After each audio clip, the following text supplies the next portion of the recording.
उसके बाद उसी जौनपुर में महापंचायत की जाएगी। लखनऊ नहीं, अब की बार पंचायत होगी, अब की बार जौनपुर में महापंचायत होगी। जब एक तिवारी की हत्या हुई थी यहीं गोमती नगर में, तो क्या यादव ने आवाज नहीं उठाई थी? अखिलेश यादव ने आवाज नहीं उठाई थी? शिवपाल यादव ने नहीं आवाज उठाई थी?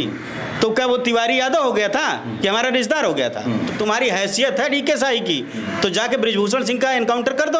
बृजभूषण सिंह ने तो ऑन कैमरा एक्सेप्ट किया है कि मैंने गोली उसके पीठ में मारी थी। है हैसियत या ठाकुर बचाया जा रहा है? मंगेश यादव हत्याकांड जिस प्रकार इस समय राष्ट्रीय स्तर पर चर्चा का विषय है, उसके पीछे तमाम यादवों के संगठन, यादव सेना या यादव महासभा जिस तरह उस मुद्दे को उठाया कि जितनी भी पार्टियां हैं उसी दबाव में सभी पार्टियों ने उस मुद्दे पे बोलना पड़ा। तमाम लोग कह रहे हैं कि ये मामला फर्जी है, इनकाउंटर नहीं हत्या है। उसी पे इस समय हमारे साथ मौजूद हैं राष्ट्रीय अध्यक्ष यादव सेना। ये तमाम इन लोगों को महापंचायत का ऐलान किया है कि महापंचायत होगी, और इस जो कहा जा रहा है मंगेश यादव हत्याकांड, जिसे एनकाउंटर ना मान के हत्या मान रहे हैं, संस्थानिक हत्या कह रहे हैं, इस हत्याकांड पर क्या है इनकी अगली प्लानिंग जानेंगे। यादव जी, क्या प्लान है इस बार? कह रहे हैं महापंचायत होगी। देखिए, अगर न्याय नहीं मिलेगा तो जरूर हमको जुटान करनी पड़ेगी, लोगों को इकट्ठा करना पड़ेगा, अपने समाज का आह्वान करना पड़ेगा कि अगर आज आप मंगेश यादव के लिए नहीं खड़े होंगे तो अगला नंबर आपके बेटे का आ सकता है। तमाम लोग इस तरह की बातें कर रहे हैं कि जो यादव सेना है या यादव हों, अखिलेश यादव हों, चाहे जितनी भी राजनीतिक पार्टियां जो हैं वो एक अपराधी के साथ खड़ी है, और इसलिए खड़ी हैं अपराधी के साथ कि वो अपराधी यादव है। मतलब ये कहने वाले कौन है? जरा सा टटोलिएगा, कौन है कहने वाले? ये वही लोग मिलेंगे जो डीके शाही के जनेऊ वाले हैं, दूसरे लोग नहीं मिलेंगे। अगर उनको इतनी तकलीफ है तो पहले ब्रिजेश सिंह को जेल में रखें, जिसको एमएलसी बनाया इन लोगों ने। पहले राजा भैया को करें, पहले जवाहर यादव की हत्या करने वाले ठाकुरों को अंदर करें या उनके ऊपर बुलडोजर चलाएं, उनका इनकाउंटर करें, फिर बात करें। ये तो अपने बिरादरी के अपराधियों को माननी बना के बैठा ले रहे हैं, उनको सुरक्षा दे रहे हैं और बता रहे हैं कि लोग जातिवाद कर रहे हैं। तो ये बताइए, विवेक तिवारी की हत्या हुई थी यहीं गोमती नगर में, तो क्या यादव ने आवाज़ नहीं उठाई थी? अखिलेश यादव ने आवाज़ नहीं उठाई थी? शिवपाल यादव ने नहीं आवाज़ उठाई थी? तो क्या वो तिवारी यादव हो गया था कि हमारा रिश्तेदार हो गया था? हमने तो एक अपराधी, एक ऐसे व्यक्ति के लिए आवाज़ उठाई जिसकी हत्या की गई है, वो इंसान है। या इनकी नज़र में यादव होना इंसान नहीं होगा? तो ये लोग कह रहे हैं कि हम जातिवादी हैं। आपको लगता है कि उत्तर प्रदेश में जाति देखकर इनकाउंटर हो रहे हैं? बिल्कुल जाति देखकर इनकाउंटर हो रहे हैं, और जातियों में खासकर उन जातियों के इनकाउंटर हो रहे हैं जो इस सरकार के खिलाफ थोड़ा भी खड़े होकर इनका विरोध करने की क्षमता रखते हैं। ये जानते हैं कि ये जातियां अगर रहेंगी, इनको हम इनका मोरल डाउन नहीं करेंगे तो ये हमारा नुकसान करेंगे, क्योंकि ये माहौल बनाने का काम करेंगे। योगी आदित्यनाथ कह रहे हैं कि ये जो इनके साथ खड़े हैं वो सभी एक जाति विशेष के लोग हैं, एक पार्टी विशेष के लोग हैं, और इनका इतिहास रहा है अपराधियों का साथ देना। कौन कह रहा है? मुख्यमंत्री। माननीय मुख्यमंत्री कह रहे हैं, मजबूरी हमारा मुख्यमंत्री को माननीय कहना। इससे पहले वो भी अपराधी हुआ करते थे। मुख्यमंत्री बनने के तुरंत बाद इन्होंने अपने सारे आपराधिक मुकदमे वापस ले लिए। क्यों ले लिए? अगर तुम इतने निष्पक्ष स्वच्छ छवि के थे तो न्यायालय पे भरोसा क्यों नहीं किया? इंतजार करते, न्यायालय क्लीन चिट देता।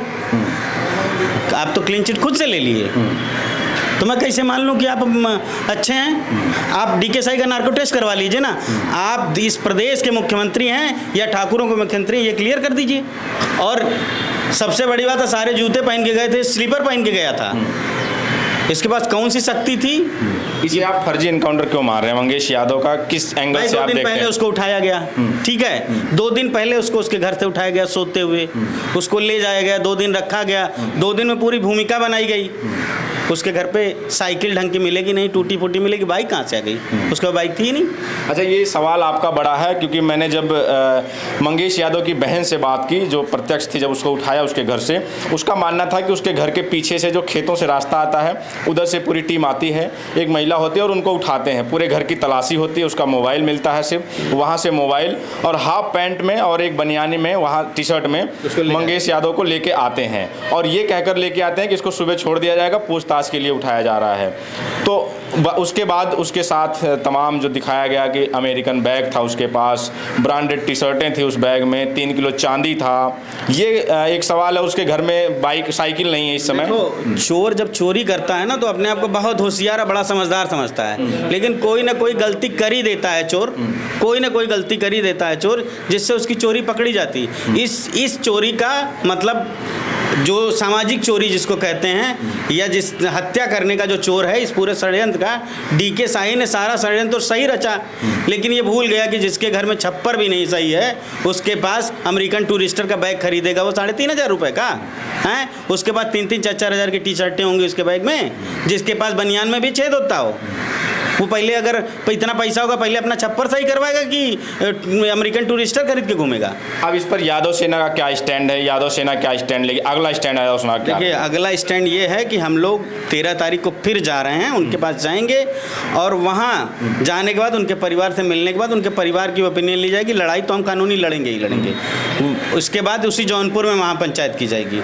लखनऊ ने अब की बार पंचायत होगी, अब की बार जौनपुर में महापंचायत होगी। जब देवरिया कांड प्रेमचंद यादव के घर की बात आई थी तब यादव सेना ने लखनऊ में महापंचायत की थी, और इस बार यादव सेना जौनपुर में बिल्कुल जौनपुर में महापंचायत की जाएगी। और हम राज्यपाल से इसका नार्को टेस्ट करवाने का, डीके शाही का नार्को टेस्ट करवाने का, पंचायत में मांग क्या होगी और किसके खिलाफ महापंचायत करने जा रहे हैं? पूरी टीम की जांच होनी चाहिए, जिसने STF जो टीम है उसकी पूरी टीम की जांच होनी चाहिए और सर्वदलीय जांच होनी चाहिए। उसके बाद स्पेशली डीके शाही का नार्को टेस्ट होना चाहिए।